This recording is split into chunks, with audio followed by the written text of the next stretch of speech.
This is the Great American Championship Hill Climb in Billings, Montana. Here's a classic recipe for serious hurting.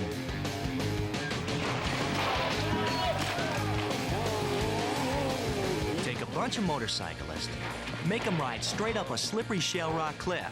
Now, if the fall doesn't get them, a 500-pound motorcycle landing on them will. Let's take another look in slow motion at this guy's form. Yep, there's a candidate for a spinal tap. Hey, see you in the operating room, buddy. More than 350 of the world's top riders show up to compete in this brutal event. Guys with more guts than brains. They've been doing this for 80 years. And oh, if you're wondering, the winner of this competition made it to the top in 12 seconds. Check it out. Even winning looks painful. He's going up the hill. Hey, looks like he's gonna make it. Whoa, time to leave the bike and hit those sharp rocks.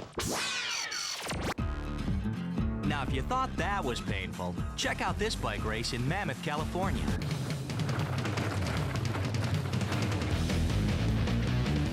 You know, when you got one of the world's most dangerous roads in your backyard, and you got a bike, and the need for speed, what are you gonna do?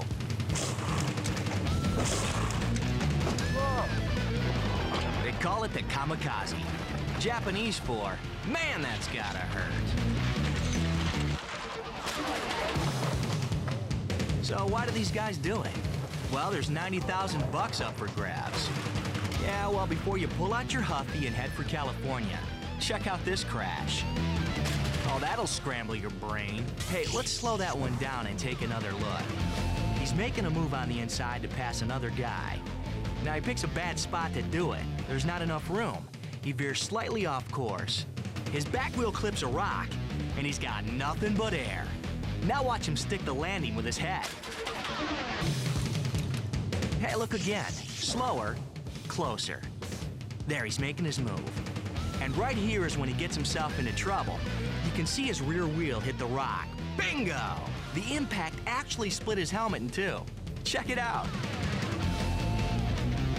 Eventually, most of the guys make it across the finish line. Dudes, pop open the champagne. Whoa, I won, but I got a world-class case of road rash. Now here's a precious moment that'll warm every parent's heart. Video of their son's first skydive and a perfect landing. That was a good one. Oh, that's great. They kept rolling to tape his friends. Here comes the third one. Right there. This is Kevin coming down. Now at first, Kevin looks like a pro. He's dancing and spinning across the sky. He's having quite a time up there. Yeah, quite a time staying alive, that is. Kevin's in deep, deep trouble. He's in a death dive, coming in way too fast and completely out of control. Oh man, this is really gonna hurt. Wow, what happened to him? Well, we'll show you. Let's slow it down. Now everything seems fine at first, but right around here, the steering toggle jams, and that's when he starts his deadly spin. Kevin's just fighting to pull out of it, but there's nothing he can do. Meanwhile, the ground is rushing to meet him. Kevin hits so hard, he bounces. I thought that I was gonna die, and I thought this couldn't be happening to me. Okay, here it is again, slower and closer. Now, our guess is that right around here, Kevin knew he was in real serious trouble and started cutting deals with God. Well, whatever he did, it worked. Kevin made it, but his pain was off the charts. I had compound fractures of both of my femurs and multiple injuries to my pelvis and my ribs and my arm, and my jaw was broken in a couple places and ended up spitting out a great deal of my teeth on the ground. Kev was in the repair shop for about 100 grand. So the next time your friends suggest taking up skydiving, tell them, yeah, sure, when pigs fly and the Cubs win the World Series. Wow, what happened to him? And the hits just keep on coming. Strap on your seatbelt for a second, because this one's really gotta hurt. The place, the Australian Outback. The event, the Canberra Off-Road Rally. And the drivers aren't the only ones risking their lives. Cameramen want to get up close and personal with tons of raging machinery. Check out how close some of them are to the action. Cameraman Mike Barnett was staked out at this curve, and this was the last thing he saw through the lens. Amazingly, another cameraman right across from Mike captures every frame of the crash. Now, if extremely violent car crashes bother you, this is your last chance to look away. Hey, don't say we didn't warn you. It's easy to see what happens in this shot. The car spins out of control and smashes into the camera. Let's look at it frame by frame to see what really happens. At this frame, the car is skidding. Right here you can see the back end is breaking loose. The driver's lost complete control. By this frame, the car destroys Mike's camera. A split second later, the car levels him. Those are his feet flying up in the air. The car keeps skidding and takes out a power pole. I didn't actually think it was going to hit me. I remember running and I heard the crash, and I remember being cartwheeled through the air and landing. Mike is one of the luckiest guys breathing. Not only did he take on a race car at more than 100 miles an hour, he came out of it with only a broken leg and shattered kneecap. And the smarts to know to get out while he's ahead. Geez, I wonder why. We've all seen boat crashes before, but you've never seen one like this. Randy Monty's new engine is overpowered. His boat flips and hurls Randy into the water at 120 miles an hour. Pretty bad news for Randy, but it gets worse. Here it is in slow motion, and we'll show you what we mean. The boat does a 360. Randy's parachute deploys as he's thrown out. Painful enough, but he still has a world of hurt coming.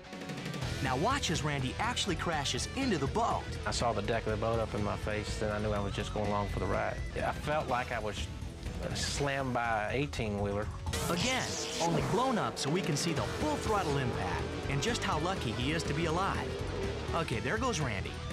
There goes the boat. There's the chute. And here comes the one-on-one meeting. Bam! That's raw hurt. Randy broke his ribs, broke his left shoulder, and sprained his left ankle. Worst of all, he was really embarrassed. The biggest feeling I had at that time was embarrassment. Of the 24 years of racing, it was the first time I actually gotten wet. First and last, Randy made sure of that. He's retired from speedboat racing, but he ain't reclining on that lazy boy just yet. Randy's taking up something safer and drier. These days, you'll find him drag racing Harleys.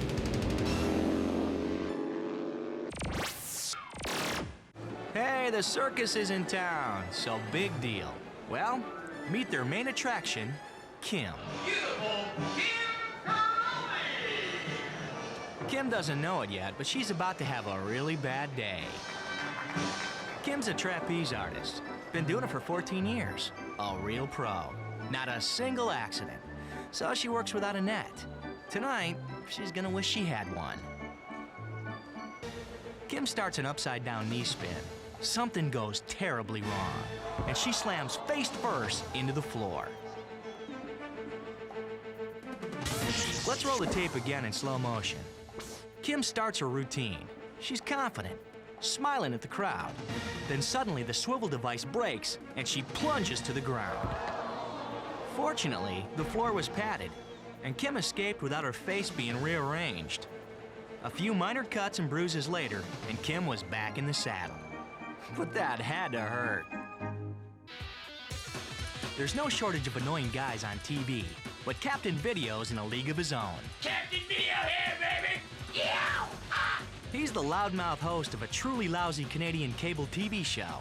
But dislike him or really dislike him, he doesn't deserve what's about to happen. Hey, people! Welcome back to the show! Phew! All right, the next step in opening your pool is taking the cover off! And Mr. Comic Genius is gonna do that by leaping off the top of that 20-foot ladder. All right, here we go! Cover off the pool tank! Oh, that is brutal. He was lucky he didn't drown, because he had the dumbest idea in the history of television. This is where I had the camera actually set up. It was on an angle, pointed up towards here, and This is where the ladder was. Now in the video, it looks like I have the ladder leaning up against this tree here, but it's actually just leaning right up against this fence. And I put the bungee cord along the bottom, so the pivot point was right here. It wasn't up against the tree. Get the picture? Mistake 1, ladder on fence. Mistake 2, bungee cord to hold ladder. Mistake 3, deciding to jump. Why, Captain, why? Stupidity.